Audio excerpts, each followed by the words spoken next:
एक ओंकार सतनाम करता पुरख निर्भव निर्वैर अकाल मूरत अजूनी सैभं गुर प्रसाद। अंग 52। ये अंग 52 के लास्ट लाइन से है। श्री राग महला पंचवा। महला पंचवा मीन्स ये गुरु अर्जन देव जी का शब्द है।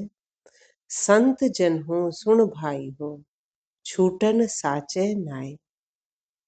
गुर के चरण सरेवणे तीरथ हर का नाम।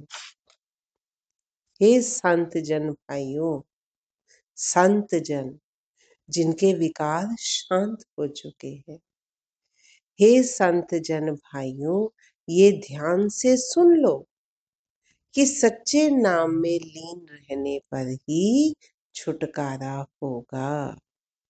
उस सच्चे के सच्चे नाम में अगर हम लीन होंगे तो छुटकारा होगा। किससे छुटकारा होगा? विकारों से छुटकारा होगा। काम क्रोध लोभ मोह माया से छुटकारा होगा। और फिर इस संसार में आने का जो आवागमन है अर्थात जन्म और मृत्यु से छुटकारा होगा।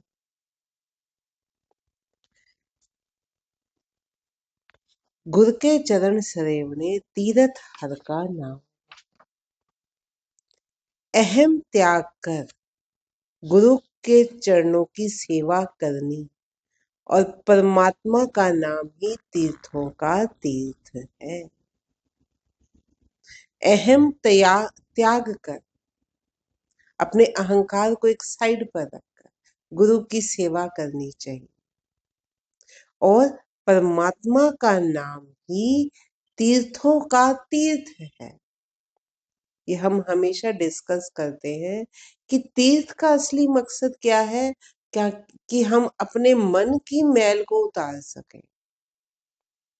परमात्मा का नाम जपने से, बार बार मन से जपने से, परमात्मा के नाम में लीन होने से वही विकार छूटते हैं। जो हम कहते हैं कि तीर्थ स्थानों का फल होता है कि हमारे मन के विकार छूटते हैं, वो परमात्मा का नाम जपने से, मुंह से नहीं मन से भी परमात्मा का नाम जपने से वो विकार छूट जाते हैं। समझो आपको तीर्थों का फल मिल गया, घर बैठे ही आपको तीर्थों का फल मिल गया। वो सबसे बड़ा तीर्थ है, क्योंकि 68 तीर्थ कहे गए हैं, तो 68 तीर्थों का फल घर बैठे ही प्रभु नाम में लीन होने से प्राप्त हो जाएगा। क्योंकि तीर्थों पर जाने का तभी फायदा है।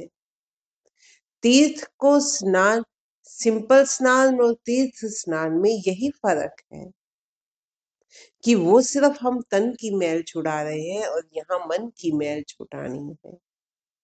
अगर वहां जाकर भी हम मन की मैल ना छुड़ा सके तो फिर उस जाने का भी फायदा नहीं। और अगर हम घर में बैठे ही परमात्मा के नाम में लीन हो जाएं, अपनी गृहस्थी में रहते हुए ही परमात्मा के नाम में लीन हो जाए, तो फिर वो तीर्थों का भी तीर्थ है, क्योंकि हमें फल वहीं प्राप्त हो रहे हैं। सभी तीर्थों का फल वहीं प्राप्त हो रहा है प्रभु नाम में लीन होने से। तो गुरु महाराज क्या कह रहे हैं? अहम त्याग कर, सबसे बड़ा विकार क्या है? अहंकार का, अहम का, मैं और मेरी का। अहम त्याग कर गुरु की सेवा करनी चाहिए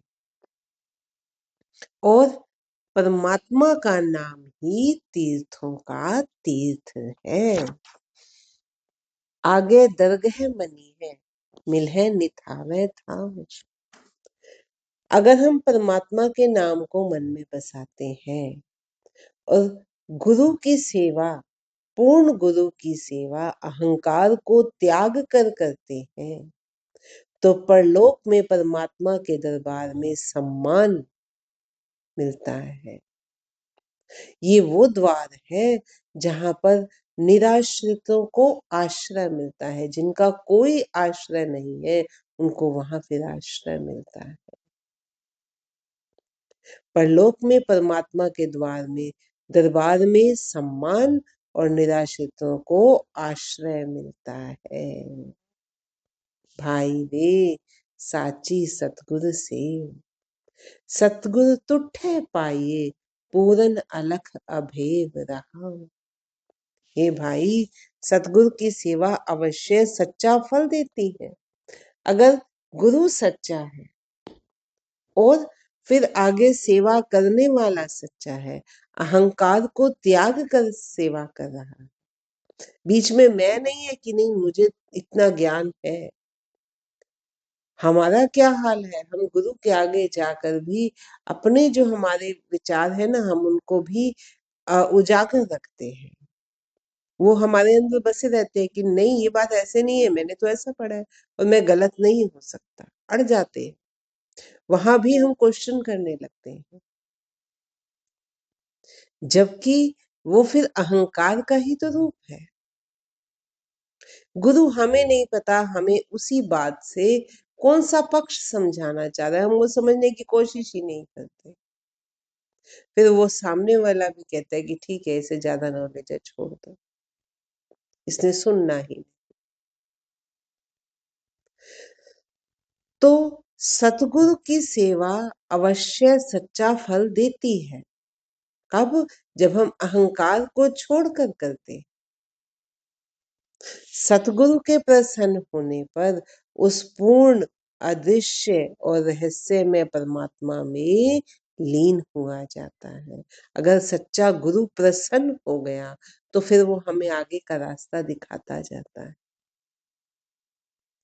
सतगुरु के प्रसन्न होने पर उस पूर्ण, जो परमात्मा पूर्ण है, अदृष्ट है, जिसको देखा नहीं जा सकता, और जो रहस्य में है, इतने रहस्य में है कि कैसे सृष्टि चल रही है, कैसा उसका नियम चल रहा है, कितने ही रहस्य हैं जो हम नहीं जानते, उसका पार पाना नामुमकिन है। किसी भी सूरत में हम परमात्मा का पार नहीं पा सकते, क्योंकि हमें सिर्फ उतना पता है जितना हमने सुना है या पढ़ा है। परमात्मा उससे और कहीं अधिक बड़ा है, बहुत उसका विस्तार और बहुत बड़ा है।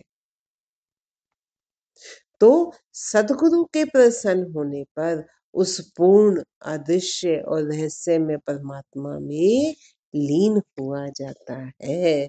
रहा सतगुरु तुठे पाइए पूरन अलख, अलख मीन्स अदृष्ट, अभेद, अभेद मीन्स जिसका रहस्य ना जाना जा सके, जिसको भेदा ना जा सके, तो उसको पाया जाता है। रहा सतगुरु विठो वारिया जिन दिता सच नाम। सच्चे नाम का आधार देने वाले सतगुरु पर मैं कुर्बान जाता हूँ। अनदिन सच सलाहना, सच्चे के गुण गाऊं। दिन रात सत्य की ही प्रशंसा की जानी चाहिए और सत्य का ही गुणगान किया जाना चाहिए। सच खाना सच पहनना, सच्चे सच्चा नाम। खाना पहनना आदि सब सत्य पर आधारित होना चाहिए। हमारा खाना सत्य पर आधारित होना चाहिए, हमारा पहनना सत्य पर आधारित होना चाहिए। जो हम खा रहे हैं, जो हम पहन रहे हैं, वो दिखावे के लिए नहीं होना चाहिए, वो अंदर से भी हम वैसे हो। अगर हम बाहर से साधु का वेश बना रहे हैं तो अंदर से भी हम साधु होने चाहिए।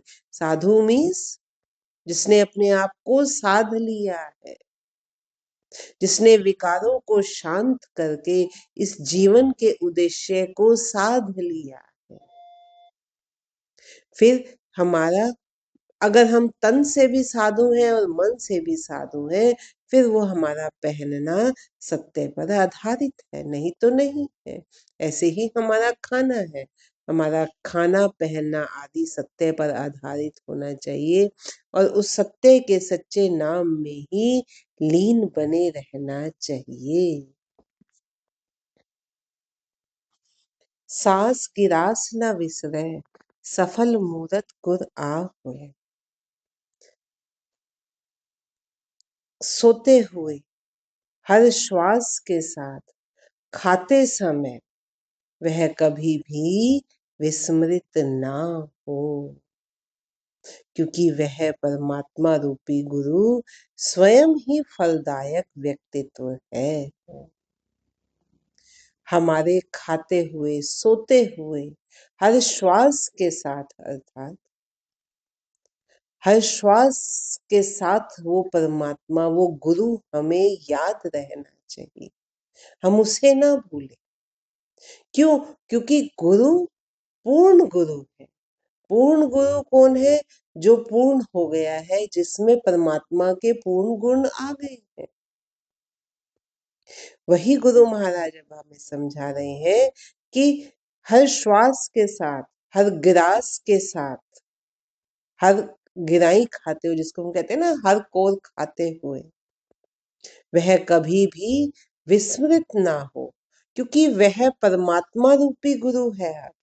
गुरु पूर्ण है तो वो परमात्मा का रूप हो गया है, और वो क्योंकि परमात्मा का रूप हो गया है, इसलिए स्वयं ही फिर वो फलदायक व्यक्तित्व है। वो हमारी सेवा का फल देने वाला फिर व्यक्तित्व है अब, क्योंकि वो पूर्ण हो गया है, परमात्मा का रूप हो गया है। तो हर श्वास के साथ और खाते समय उसको कभी भी विस्मृत नहीं करना चाहिए, क्योंकि वह परमात्मा रूपी गुरु स्वयं ही फलदायक व्यक्तित्व है। सांस गिरास ना विसरे, सफल मूरत, वो सफल मूरत हो गया है, खुद भी सफल हुआ है, और उसकी अब सेवा भी फिर फलदायक है। सफल मूरत गुर आप, गुर जेवड़ अवर न दिसई, 8 पहर तिस जाप। गुरु के समान अन्य कोई दिखाई नहीं देता। क्यों? क्योंकि सच्चा गुरु उस परमात्मा का रूप हो गया है।